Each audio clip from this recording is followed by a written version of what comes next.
welcome to The Dish. I'm your host, Anna Christina. Thanks so much for tuning in. Guess what today is? First Friday, and that means Mr. Holden is joining me. That's right, and I got a mug, so you know it's serious. You are serious. It's super serious now. Super serious. Okay, well, I can't believe these months go by really fast because I feel like you're always on set with me, but not really. Well, you know, listen, we're having a good time, and that's what happens when you have a good time. It kind of seems like it was just yesterday. Right? Well, today we're doing something that I like to call table talk, and our topic is something that I feel hits us both on a personal level, one that we have, I think, experience with both of us. Definitely. And that's bullying. Yeah, bullying. And I'm going to tell you this. To me, bullying really kind of touches me pretty close. You know, not too long ago, I just saw a video that, you know, kind of went viral of a young man getting beat up and picked up and slammed on his head for sneakers, which is crazy today to think that kids are doing something like that. But not only was it just the insanity of them beating up this kid, but also it was all about humiliation. You know, because they videotaped it, then put it right on the put it right on the internet like it was nothing. You know, it's kind of like, we're gonna do it, we're gonna you know, humiliate this kid, but also make sure make sure it goes viral. And you know, that right there just it's confusing, it's hurtful, and you know, we got to do something different. Yeah, and I feel like humiliation has really become somewhat of the norm. Like kids will jump to posting stuff like that because they feel like they're going to gain some sort of popularity. Yeah, likes. Yeah, you know? And it's so unfortunate because if you really take a step back, think about what it is that you're doing.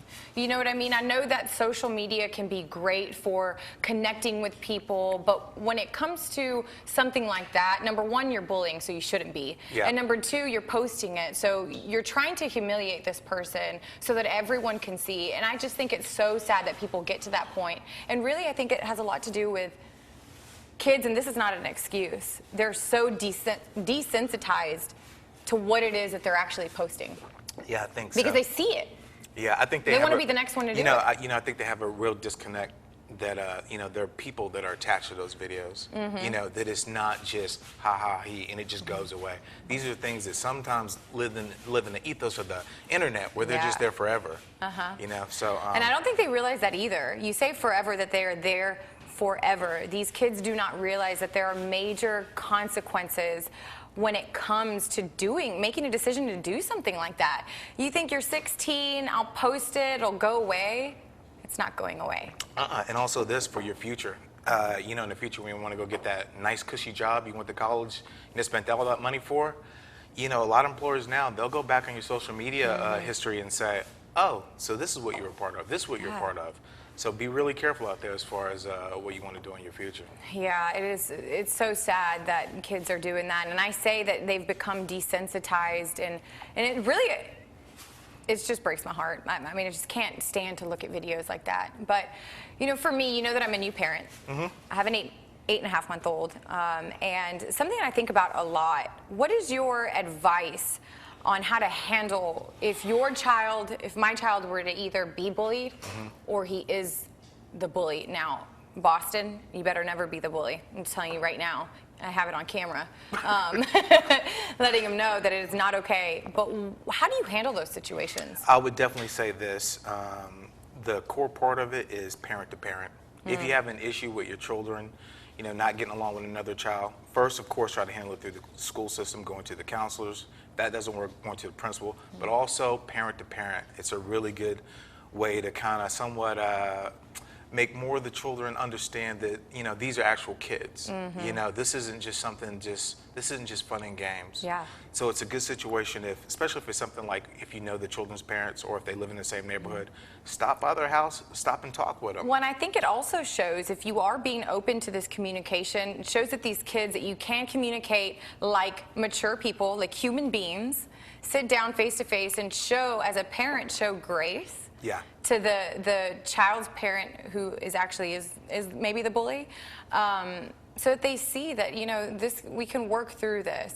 One thing I also think about a lot is the fact that these kids that are the bullies, what's going on in them? I think that sometimes it could be more than what we see. And again, it's not an excuse for any child to do this. Listen, but I think you have to dissect the situation. I would say this, a lot of self-hate.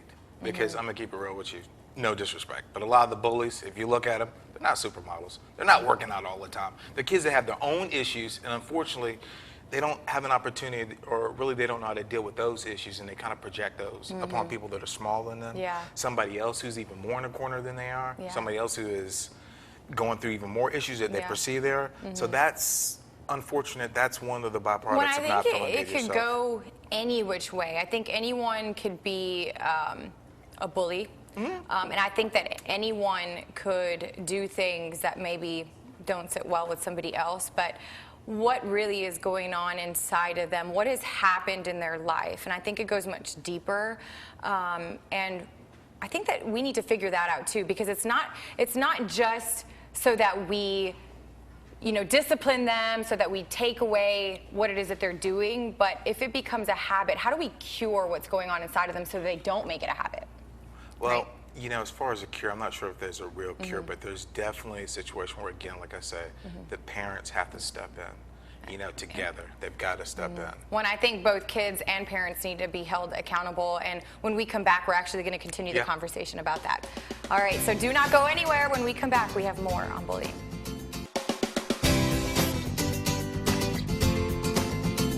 Welcome back to The Dish. Okay, before we go any further in the conversation, we have an artist. He's live painting. He's in the studio right now, Billy S. Woo-hoo. You know what? He's going to... Bill S. Yeah, do it. there you go. Look at him. He is live painting. So at the end of the show, he's going to reveal the painting, and he's also going to be performing. So not only is he an artist, he's a musician as well. Billy can play and paint. Exactly. So you're going to have to stick around for that. But before we went to the break, we were talking about bullying and how it's become such a big problem, especially with kids and them posting it. Yeah, I would say this bullying, that's always been a part of growing up with all of us, be it the pretty girls picking on the girls they think that are not so pretty, be it the mean big girls picking on the girls that are too small. Regardless of that, bullying has always been a part of our ethos, but the crazy thing about it now is cell phones.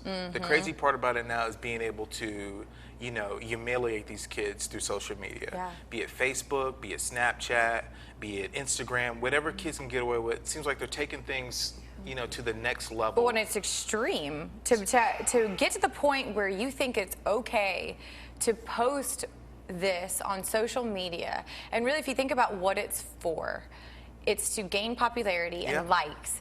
And I'm gonna tell you right now, I don't like anything about bullying. So if you're a kid watching this show, there's nothing cool about that. No, not at all. Sitting in the back of your computer, making fun of other children, be it the way, if they have a disability, the way they look, long hair, short hair, any of that doesn't, it doesn't do anything good for you to sit there and pick fun of other people. Yeah, and it's hard because you have to feel for the kids that are also the ones that are bullying, because you have to think what else is going on inside of them that they've gotten to this point that they think it's okay.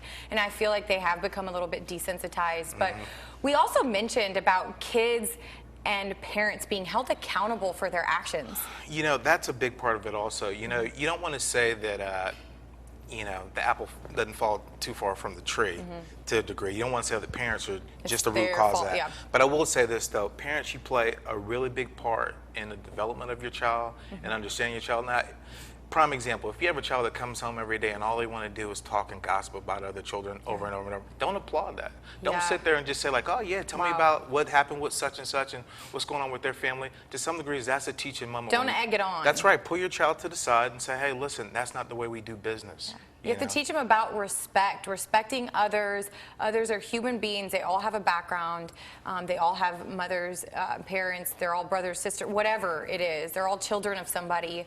So respect and teach them at home. Hold them accountable for their actions. Yeah, definitely. And again, also, if you come across this where your child's been bullied and you have an opportunity to reach out to the parent, try your best to do that. Sometimes it's a good situation where parents can get together and somewhat cut some of this stuff off. Because sometimes kids feel emboldened by knowing that I can bully you and nobody else knows. Yeah, and you can't be the parent that says, oh, my child is perfect, they didn't bully anybody. You really have to, maybe they didn't, But I think you have to be open to that communication and really find out both sides of the story. And then if your child did do something, hold them accountable, discipline them. Don't just say, you know what, I'm going to back my kid up. My dad would always have my back, but if I was wrong, he was going to let me know. Well, that's what it's about. And also this, for the teachers out there that are struggling with this in their classrooms, that reach out to the parents and say, hey, listen, I'm having a problem, an issue.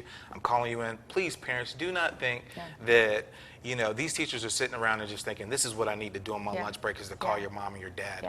Support them. Know there's a problem. Work together with the teachers and the school system and parents, and, you know, we can turn this around. Exactly. Well, thank you so much for joining me and on the conversation about bullying. But do not go anywhere, because when we come back, I actually have a video of my own.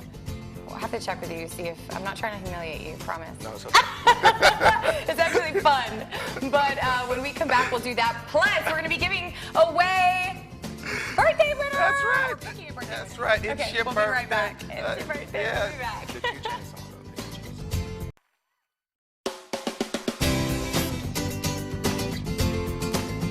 those? Welcome back to the show. I'm Anna. The show.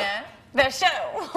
Sorry, I just jumped out. I wanted to do it. You're really excited. Yes, I am. So speaking of shows, because you don't only work on this show, you work on a different show, Power Hits. That's right. What is it that you do for that?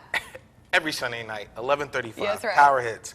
I am just wherever you want me to be. Doesn't matter. All you gotta do is just call, text, email. That's the whole stick. You seem like you have a lot of fun though. Yeah. Well, I've been doing it for a while. You know, people call, request music videos, let me know, you know, what it is that they want to see or where they want me to be. I've done plenty of things. Birthday parties. I've done one wedding. Some church stuff. There you go. Some bikini contests. Apparently you've done some other things that I really want you to explain. And I have to ask for permission to play this video because I'm not trying to humiliate you. It's actually very fun. It's part she said it like that. Part of your personality, I Well, think. shoulders were just like rolling with it. Take a look at this. Take a look at this video and tell me what you think. Okay, hang on. Oh. What were you doing? Wait for it. There you go. This was okay. What? So this weekend I'm playing nothing but New Edition music videos. So I was, you know, trying to learn the kind of dances? tapping back into when I was a younger guy and when I used to do the moves, and I was like, hey man, I can still do those. So I was preparing. I thought, hell, I might do a little open for my show, and I might do a couple of the moves. I love it. You know, so but hilarious. It was so funny. And speaking of funny, guess what? What? Fort Gordon Dinner Theater. They've been on the show before, Steve Walpert. Yep, seen him. He's great, but he's retired, and his wife is now directing a show that's coming up. It's called, what is that called? If we can pull it on the screen, right here, The Complete Works of William Shakespeare, and it's directed by Elizabeth Walpert, Steve's wife, and it starts this weekend. And it goes for 3 weeks, so it's a spoof on Shakespeare. So you're gonna have to go see that. You can also get dinner while you're at it. Maybe take somebody for their birthday. And speaking of birthday, I like birthdays. That's right. So it's 2 chains. It's time to pick our birthday winner. How about that? Time to pick a birthday winner. Yes. Oh, can I do it? Yes, you're doing it. Happy birthday to who? You. Happy birthday to who? All right. Here Happy birthday to who? Like, pick one. Okay. Ready? Yeah. I'm so excited. And now this is the February winner. I know it's March 3rd, but this is the February winner. Okay. February. It's all about you. All right. Choose it. Happy birthday. Cool. Let's see what we got right here. Bobby Williams, 57. Bobby Williams turning 57. Happy birthday. You won one of these. I will be contacting you soon to come pick it up. And hey, if you have a birthday that's coming up in March, be sure to go to thedishon6.com and they can win one too. Sweet. Anna has a mug for you, Bobby. That's I've right. got some dollars for you. Uh-oh. Come hang out with me on Power Hits. All right, and be sure that you stay right there because coming up, Billy S. is going to be performing live. Thank you so much, Holden, for joining me. Billy S. Shake that hair, baby. All right, we'll be right back.